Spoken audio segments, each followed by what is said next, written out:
ఇది డిబేట్ గణేష్ గారు మీరు అన్న ఇంటర్వ్యూలో చూపినా జనాలు సార్ చూపించండి సార్ చూడాలి జనాన్ని చూపించాలి ఎందుకంటే అప్పుడు అందరం రిపోర్ట్ చేశాం కదా అది ఉందా రేవంత్ రెడ్డి గారిని అప్పుడు ఓటుకు నోటు కేసులో ఏసీబీ పోలీసులు సిఐడి పోలీసులు అరెస్ట్ చేసినప్పటి జైలుకి తరలిస్తున్నప్పటి దృశ్యం అలాగే జైలు నుంచి రిలీజ్ అయినప్పుడు కూడా ఆయన సవాల్ చేశాడు. సో ఆ రెండు వీడియోస్ ఒకసారి ప్లే చేయండి.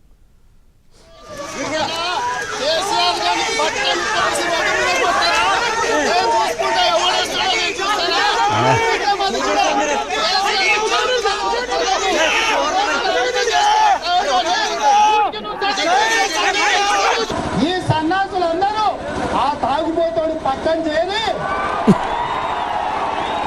ఆ తాగుబోతోడు చెప్పిన దానికి సై అని కందాల కొట్టరు. దీంట్లో ఒక్కడన్నా పాత చెప్పుతో సమానం ఉన్నాడా? గిలాసలు మోసే సన్నాసులు, సోడా కలిపే బద్మాసులు ఈ రోజు రాష్ట్రంలో మంత్రులు ఉన్నారు. రేవంత్ రెడ్డిని జైలుకు తోలుతారట. నిజంగానే నీకు సిగ్గుంటే, నిజంగానే నీకు శరం ఉంటే, నిజంగానే నువ్వు మనిషివైతే అప్పు చెప్తాం. అది ఇంటర్వెల్ నాది. అక్కడ ఇంటర్వెల్ ఇప్పుడే మొదలైంది అనేస్తా. అప్పుడు అక్కడ ఇప్పుడే మొదలైంది ఇంటర్వెల్. బ్లాక్ పేరెంట్ ఇప్పుడే మొదలయ్యింది, తొడగొట్టింది ఇప్పుడే మొదలైంది ఇంటర్వెల్.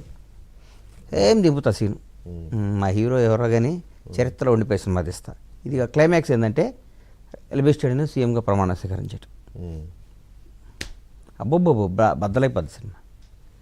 అసలు నీ దేవుడు నీ దేవరా పవన్ కళ్యాణ్ గారు కదా, ఆయనతో తీయొచ్చుగా. రేవంత్ అన్న కూడా రేవంత్ అన్న కూడా మాస్ లీడర్ ఇవ్వాల. అవును వాస్తవం. అంటే రేవంత్ అన్న ఒరిజినల్ కథ ఏ సపోర్ట్ లేకుండా, ఏ కథ ఎవరు సపోర్ట్ లేకుండా ఒక మామూలు కుర్రాడు, ఒక చిన్న కుర్రాడు, లవ్ స్టోరీ. ఆయన జీవితంలో అసలు అన్నీ ఉన్నాయి కదా. ఇక ఒక సినిమాకు ఉండాల్సిన అన్నీ ఉన్నాయిగా. అందుకని ఆయన సినిమా పవన్ కళ్యాణ్ గారికి సెట్ అవ్వదేమో. పవన్ కళ్యాణ్ గారు ఆంధ్రప్రదేశ్లో ఒక పెద్ద నాయకుడు. ఈరోజు ఆయన స్థాయి దాటిపోయారు.